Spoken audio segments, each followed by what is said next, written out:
San Francisco, Facebook last week suspended the Trump campaign's data consultant, Cambridge Analytica, for scraping the data of potentially millions of users without their consent. But thousands of other developers, including the makers of games such as Farmville and the dating app Tinder, as well as political consultants from President Barack Obama's 2012 presidential campaign, also siphoned huge amounts of data about users and their friends, developing deep understandings of people's relationships and preferences.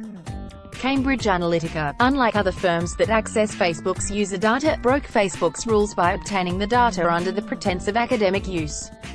But experts familiar with Facebook's systems and policies say that the greater problem was that the rules for accessing the social network's information trove were so loose in the first place.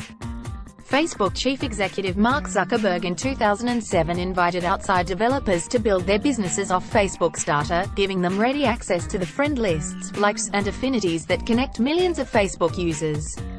Practically any engineer who could persuade a Facebook user to download an app or to sign into a website using Facebook's popular "login through Facebook" feature would have been able to access not only the profile, behavior and location of that Facebook user but also that of all the user's Facebook friends, developers said.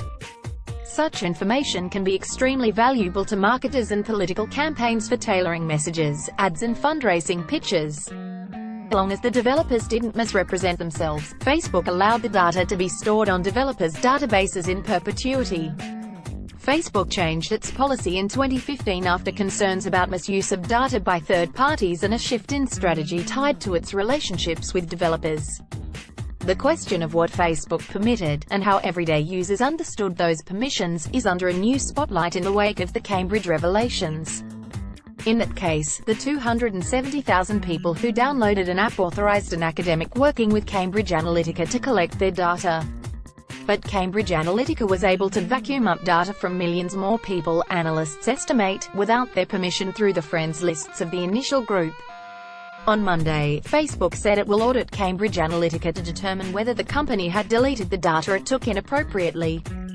Cambridge Analytica did not respond to requests for comment Monday.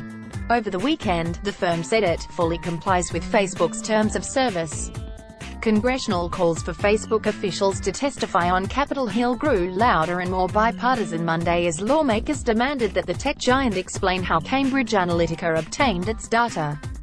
The increasingly sharp and personal tenor of the requests, many of which sought an appearance by Zuckerberg, raised the odds of a fresh round of potentially contentious hearings, after Facebook defended itself in fall hearings about Russian manipulation of its site connected to the 2016 election. While Facebook has pledged to enforce its policies to protect people's information, questions remain as to whether those policies are sufficient and whether Congress should take action to protect people's private information. Since Amy Klobuchar, D. Min, and John Neely Kennedy, ALA, wrote in a joint letter to Senator Charles E. Grassley, R. Iowa, chairman of the Senate Judiciary Committee. A spokesman for Grassley said the senator had not decided whether to hold the hearing. Facebook's shares closed down 6.8% on Monday, at their lowest price in several weeks. Cambridge Analytica obtained the data through a psychological testing app, called This Is Your Digital Life, that offered personality predictions and billed itself on Facebook as a research app used by psychologists. Facebook said 270,000 people downloaded the app. That allowed the collection of data on 50 million friends, The New York Times and The Observer of London have reported. Facebook made it easy for app developers to collect users' friends' data, said Nick Soman, an entrepreneur who collected the locations of Facebook users' friends to enhance his social app like Bright, which no longer exists. Facebook did not conduct an audit of Cambridge Analytica in 2015 when the violations were first discovered, according to Facebook. Instead, it asked Cambridge, the psychologists and an affiliate company to promise it would delete the ill-gotten information. The model was to build and grow and figure out monetization, said Sandy Parakilis, a former Facebook operations manager who oversaw developers' privacy practices until 2012. Protecting users did not fit into that, Parakilis, as well as a contractor who worked on these issues at Facebook until 2016, said that Facebook did not conduct a single audit of developers during their tenures. The Federal Trade Commission and European regulators had reviewed and were familiar with the company's data policies at the time, Facebook said Monday.